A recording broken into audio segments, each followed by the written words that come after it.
Setting the right rent price isn't about covering your costs. It's about maximizing profitability without scaring away quality tenants. A well-priced rental attracts reliable tenants quickly while ensuring your investment generates strong returns. But if you underprice, you lose money. Overprice, and your property sits vacant. In this episode, let's figure out how to strike the perfect balance. I would say that determining the rental price is the single most important aspect of a rental property. I get, if I were not exaggerating, hundreds of inquiries in our rental management company each month on what something could be worth in rent. When you think about it, if you already have a property and you're a landlord, you're wondering, how much should I charge in rent? If you are thinking about buying a property, you're going to be wondering, how much should I ask for rent? Now, where can you go to find this out? Now, I used to be a realtor, and no disrespect to realtors, but I would not listen to my realtor if I'm asking them how much can this rent for. No different than I'm a professional property manager. I would not want to give an opinion on how much I could sell somebody's rental property for because I am not an expert in that any longer, right? When we are providing a market rental analysis for somebody, there's a lot of work that goes into it. It's very similar to a property appraisal. You need to go and look at what's on the market right now. You need to look at comps, comparables of the last 30, 60, 90, 120 days. No different than when I was trying to set a listing price when I used to be a realtor. You know, if you set the rent too low in one property, and, depending what province or state you're in, you might not be able to adjust it later. On the other hand, and this is what I call the math problem, if you have it too high, how long are you willing to keep the property vacant in order to get your rent? And I'll explain. Let's say that you think your property is worth $2,000, okay? $24,000 a year in rent. And the market, I don't know, maybe I tell you, maybe you're one of my clients, I tell you that it's only going to be $1,700. So for $300, you stick to your guns and you try to rent it out. Now, how long is it going to take? Even if it takes you 3 months to get your $2,000, that now cost you $6,000 of your $2,000 rent. Or if I had, let's say that I was right and it was worth $1,700, now you're losing $300 or $3,600 for the year. But I don't think, that's maybe an extreme example. We could just be dealing with $100 worth, which is $1,200 for the year. And you losing, again, 2 or 3 months worth of rent. So now you're dealing with the difference between $6,000 and $1,200, meaning you don't want to lower your rent by $100 and lose quote unquote $1,200, and that you've already lost $6,000 in rent because it's been vacant. Plus, right, we're not just talking about rent, holding costs, mortgage, property tax, insurance. Oh, it's been vacant for 3 months. Maybe the insurance puts an extra rider on that. So that's hundreds of dollars for a vacancy rider. Maybe something happens, right? There's all these increased risks when you have to take that into consideration. So how do you determine the right rental price? Well, you want to research comparable properties. I just said that doing a comparative market assessment, a CMA, for rent is very similar to what a professional real estate appraiser will do for your bank when you're purchasing something or refinancing it. So you want to check rental listings in your area for similar properties. And I'm not talking about just in your city or town. I'm talking about the neighborhood. Now, you also, I'll put a footnote here though. Just because you see your property, a property similar to yours in your neighborhood, advertising for $2,500 doesn't mean that that's the true price.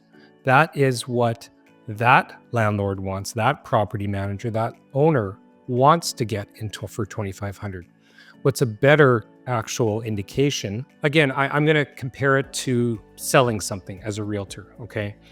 If you were to list your property and you want to list it for $400,000 and your realtor says, well, there are 10 properties listed for $400,000 in your area, I suggest we go for $400,000. But that realtor's not doing you any favors because, again, that's the wish list of everybody else in that area that currently has a property for sale. You want to go with history. What were the last 10 properties what did in the last month give me 10 properties that sold in my area, and it's not 400, it might be 385, 366, 369. And now you find out that the magic sort of sweet spot for your property is 379.9, not 400,000. And now, I mean, so that's doing proper research, no different than rental prices. So you should be checking listings in your area, but you really want to look at historical listings, okay? Meaning, and how do you find that? Well, maybe you have friends and associates that you can look at. Maybe there's some, I know there's a lot of services out there. Maybe you're going to contact our company for a free market rent assessment. We do provide that. And what we're looking at also are properties, because we manage thousands of properties or have managed thousands over the last 25 years, looking for properties in that area that are currently renting, not what somebody wants to get, but currently renting. And then the second question is, okay, we have a tenant at 1,500 in the same neighborhood.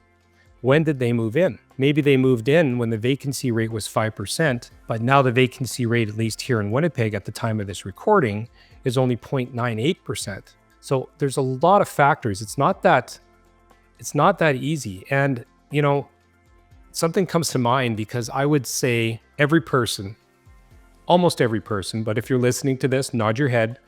Most people are going to choose the amount of rent that they want to get based on their expenses. So based on their mortgage, their property taxes, their insurance, maybe the property management fee if you're getting it professionally managed, right? Maybe you work in condo fees if it's a condo. Maybe you're paying hydro and water because it's a duplex. Like whatever your costs are, most people just add those up, add $200 to it, and then that's the market rent that they want to choose. But again, you could be too high, so now you have a vacancy, or you could be too low and now you're leaving money on the table.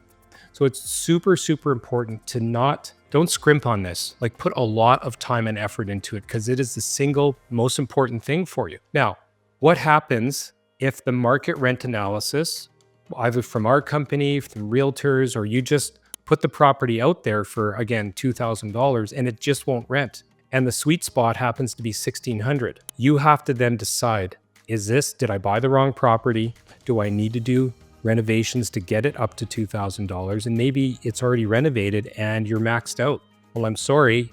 I've always said your rental property is a business and your property is the inventory, okay? If you're selling if you own a grocery store or you own an electronics store and you can't sell that jug of milk for $6, what's going to happen?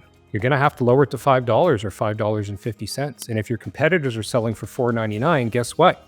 You might have to drop it to $4.99 or even $4.75 so that you can sell that jug of milk before it expires. Well, it's no different than a rental property. So as a landlord, if you can't get the amount of rent to cover your expenses, you're going to either it's a business, you're going to have to lower your expenses or you're going to have to get rid of the asset. Now, nothing wrong with getting rid of the asset and then choosing to buy another piece of inventory that does cash flow for you. Okay, so there's a lot of things. So number one, like I said, check rental listings in your area for similar properties, speak to property managers, make sure that you're not just going and looking at what people are trying to rent for, but look at what is currently renting. And that could be even involved in calling these landlords, getting their number, and then calling them back a month later, right? If they're willing to take your call and say, hey, this is Garret. I called you a month ago. Just wondering if you were able to rent the property, and if they were, what did it finally rent for? Because that is current data. So that's a nugget for you there. All right. You want to also adjust for the amenities of the rental property. Okay. Are you including utilities? Does it have a large yard? Do you have snow clearing and grass cutting included? Is there underground parking if it's a condo or an apartment block? Is it above ground parking? Does the apartment building or the condo have common areas, a rooftop patio, a workout room, free parking, free laundry, coin-up laundry? Like there's so many things. So what we do when we are doing these comparative market analysis, very, very similar to what you see in a real estate appraisal. We will take a rolling average. Okay, so let's say that somebody comes to us with a 3-bedroom, 2-bathroom house with a full finished basement in a certain neighborhood. We will look at other properties if we can and compare to those. But let's say that the only property that we have there are all 4 bedrooms with, again, let's say 4 bedrooms is the only difference. 4-bedroom, 2-bath, finished basement. And the comparable property, my client's property, is a 3-bedroom, 2-bath, finished basement. Well, now maybe the average rent on the other properties of 4 bedrooms is $2,500. We're now going to have to adjust and take away value for that 4th bedroom. So we actually here, if we go behind the algorithm, we do actually have an online rent calculator on our website. And the math behind that is taking that rolling average and then adding or subtracting amenities. Okay, this property is a 3-bedroom, 2-bath. Okay, great. Does it have a detached garage, an attached garage, single, double, or a parking pad, right? And then we're assigning values to that. Maybe a parking pad is worth $50. Maybe a garage, double garage, attached garage is worth $200. A detached garage where you have to walk through the cold here in Winnipeg out to the back lane maybe is worth $125. So when you've been doing it as long as we have, you can kind of figure out what those amounts are, but it doesn't matter. If you're listening to this, you have just one house, you can still do this. Look at, again, what is advertising right now, compare it to what you have. Maybe you've just upgraded the kitchen and the only comparable just down the street has a 1970s kitchen. Add $100 to that. Maybe they have the blue and pink tile in the 1960s bathroom, and you've got the rain shower and glass doors, add $75, right? So once you can kind of do all of that, the other thing is just look at the market, okay? What is your current vacancy rate? What is the supply and demand? And what season is it? Now, what do I mean by season? Well, again, we're in Canada, we're in Winnipeg. This is December. I'm looking out the window right now, and we're in a cold snap, and it's been snowing for like 4 days straight. We are a week and a half before Christmas. So that means the next time that our company is going to be moving somebody in is New Year's Eve. Do you know anybody who would really choose to move on New Year's Eve versus June 30th when school is out and everybody wants to relocate because the kids are finally out of school and you have lots of time to move, clean, get readjusted before the kids start? That is why the most renters are looking in July and August, and that's why there's less people looking in January. If there's less people looking, supply and demand, there's more, let me see if I've got this right, supply and demand. So there's less people looking, less demand, more supply. That's going to drive the price down of your rental property. So all things being equal, you might get $2,000 in July, you might only get $1,800 in January. And you know what? It is what it is. That's okay. My advice, and this is kind of a footnote, if you are advertising something in January, see if you can get the tenant to agree to maybe a shorter term lease with an amendment to a longer term, maybe in the summer. It's better for you, it's better for them. And then if they don't renew their lease, at least it's turning over in the summer and you don't have to take the hit temporarily for this $200 or $300 fluctuation, okay? Annual adjustments. What should you do when the rent comes up, the lease comes up for renewal? Now, I'll preface that by saying it really depends on what state or province you're in, because some state or provinces are not what they call landlord friendly, and you can't actually increase the rent unless it's by a prescribed amount. For example, here in Manitoba, Canada, the Residential Tenancies Branch, so the Manitoba government, is going to release the allowable rent increase. And if you're in a landlord-friendly state or province, you're probably shaking your head right now. But the province of Manitoba, every September, October, will release the allowable percentage that a landlord is allowed to increase the rent with 3 months' notice. This year, in 2025, it's only 1.7%. When you consider the cost of inflation, 1.7% doesn't even come close to cutting it. And that's where you need to have a lot of knowledge, hopefully by this podcast or our Rent It Yourself online community, where you can now navigate that landscape and try to figure out how you can get around those rent increases, either by doing key renovations and applying for a rent increase above guidelines if you're in Manitoba. Maybe you've built in discounts into your leases. You can always ask us about that privately and DM us, or maybe I'll do a future podcast on that. So that would be when you've got a rent registered at a higher amount, you discount it to an amount payable. The government comes along and says, oh, we're only allowing you a 1.7% increase, and you can take a 10 or 15% increase because you're removing part of that discount. That's a strategy that we've used for decades to protect our investors. But it still all comes down to, if you increase it too much or take away a discount, even if you're allowed to increase it, at the end of the day, if you're greedy and you're trying to get too much, your tenant's going to leave, and that is still going to cost you money. Okay. So you want to reassess your rent annually based on inflation, improvements, what the market is currently doing. And then honestly, speak to your tenant. What are their plans? What are their financial situations? If they've been with you for 3 or 4 years, don't forget, a successful tenancy is not just collecting the rent.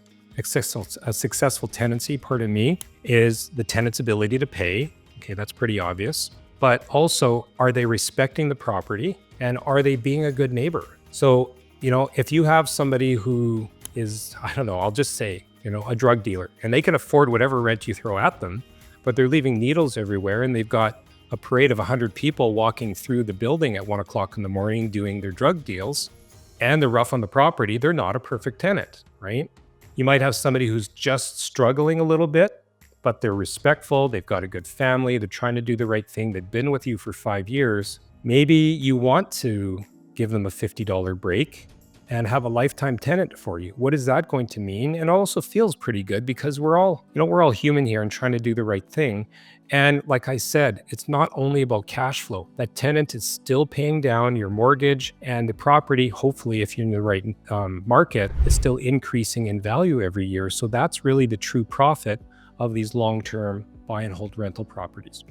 At any rate, I'll summarize by saying finding the right rent price ensures profitability while keeping your property competitive in the market. So I've talked a lot about rental calculators. We do have one on our website, but I will say that, if you're interested, we have developed out a rental pricing calculator, a simple tool that can help you set the perfect rent price for your property. So click the link in the show notes and we'll give you access to it. Thanks for watching. We'll see you next week.